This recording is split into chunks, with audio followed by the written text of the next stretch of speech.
Old Joe has barely been president for a full day, but he's already mentally exhausted and needs a vacation. You can review this entire plan, by going to whitehouse.gov. It is so detailed, it is over 198 pages. And for complete detail what we're going to do. What you're going to do is exactly the same thing the Trump administration did distributing the vaccine, only you're going to take credit for it. And when old Joe was asked about that, he got a little upset. Is that high enough? Shouldn't you set the bar higher? That's basically where the U.S. is right now. When I announced it, you all said it's not possible. Come on, give me a break, man. Come on, you guys. Mr. President, good start. 100 million. Wrong again, Joe. When President Trump announced it, the media said it was impossible, but the distribution of the vaccine has been tracking to reach 100 million people in the next 100 days before you even took office. And the reporter wanted to know if you had a better plan, and obviously you don't. With the new administration comes a new White House press secretary, Jen Psaki, who demonstrated that she's not even qualified to be a greeter at Walmart, let alone answer questions from reporters. Why weren't President Biden and all members of the Biden family masked at all times on federal lands last night if he signed an executive order that mandates masks on federal lands at all times?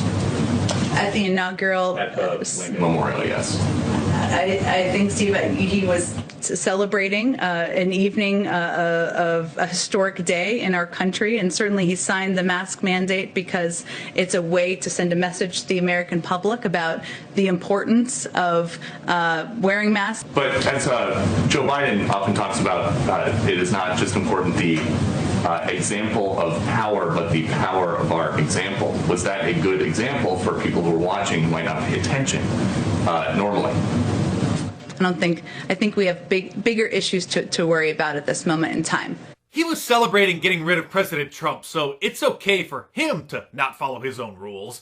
And I don't know if you caught that, but she called him Steve when that's actually Peter Doocy, Steve Doocy's son, who is a host on Fox and Friends in the morning, so Raggedy Ann doesn't even know who the hell she's talking to. And notice that she's not wearing a mask, despite being on federal property, but all the reporters in the White House press briefing room, they have to.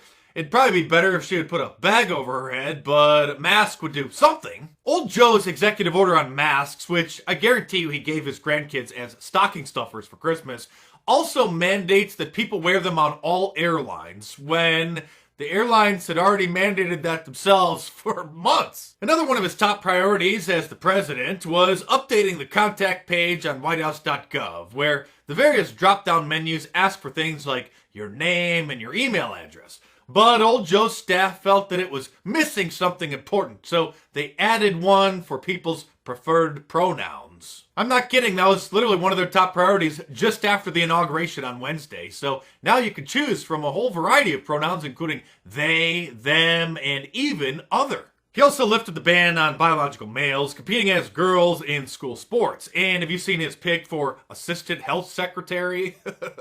I might have just committed face crime there, because you're not allowed to have certain facial expressions as a reaction to certain things anymore. Speaking of faces, by the way, which camera do you guys think is better? The one that I'm using right now or the one that I've been using for the previous few videos? I bought this one as an early Christmas present for myself, and I was using this one in December, and then I wasn't sure if I liked it or not, so then I bought another one, and that was the one I've been using for the last few weeks. So let me know what you guys think. This one or the other one, because I gotta return one of them very soon. Now that Donald Trump's gone from the Oval Office, CNN has decided on day one of old Joe's administration to stop posting the coronavirus case counts and other statistics in gigantic boxes endlessly on the screen, which they've been doing nonstop for 10 months. Fredo's brother, Andrew Cuomo, governor of New York, and Lori Lightfoot, the mayor of Chicago, and other officials are now miraculously deciding that it's time to start opening cities and schools and get back to normal. Twitter even just started banning Antifa accounts, because if that chaos continues in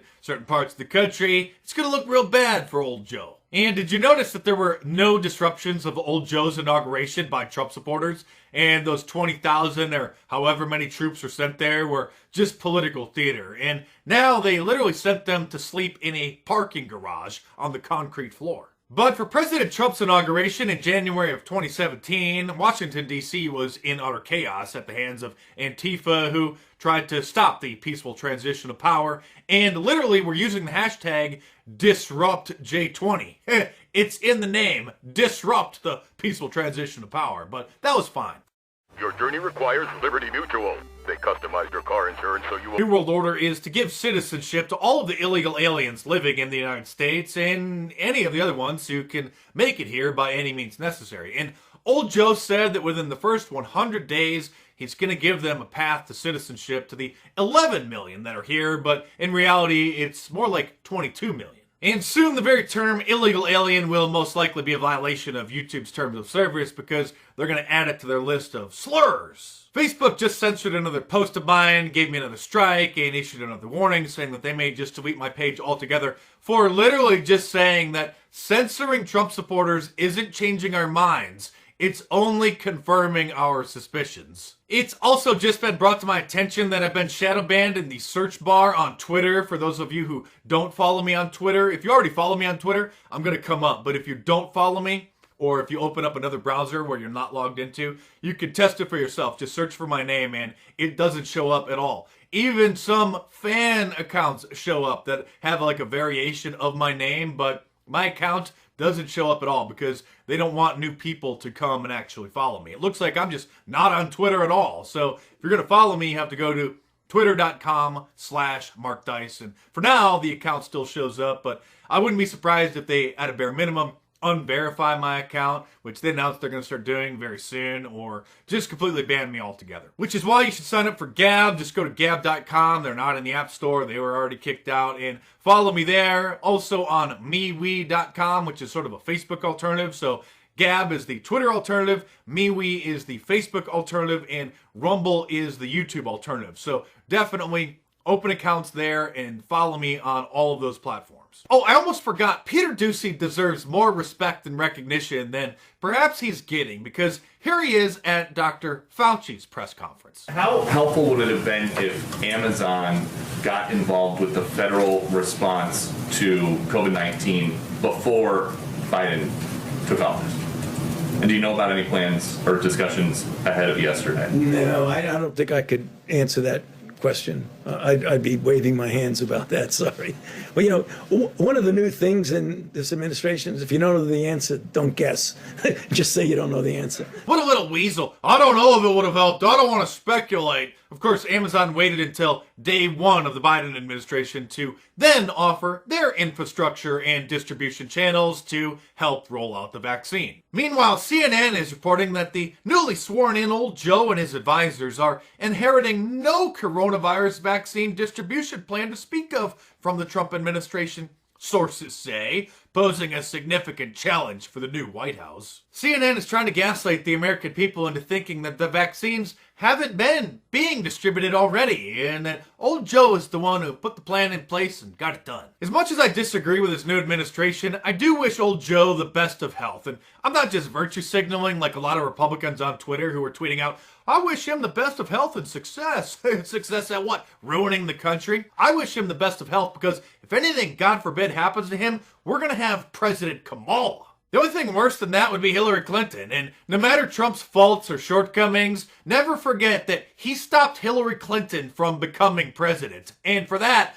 we should all be eternally thankful. And it's in his honor that I'm doing another print run of my limited edition Trump Shiny Silver Silhouette shirt and the red MAGA Country shirt. These are the ones that glimmer in the light because they're printed with a special reflective foil paint. So be sure to get your orders in. I was going to do the final print run on Wednesday, but I decided to extend it through Sunday. So be sure to get them in as soon as possible. If those aren't your style, then it still might be time to get one of my classic Abraham Lincoln Trump shirts, the Ronald Reagan Trump shirt, the JFK Trump shirt, or any of my awesome designs while you still can. So head on over to my online store at markdice.com or click the link in the description below and check them out.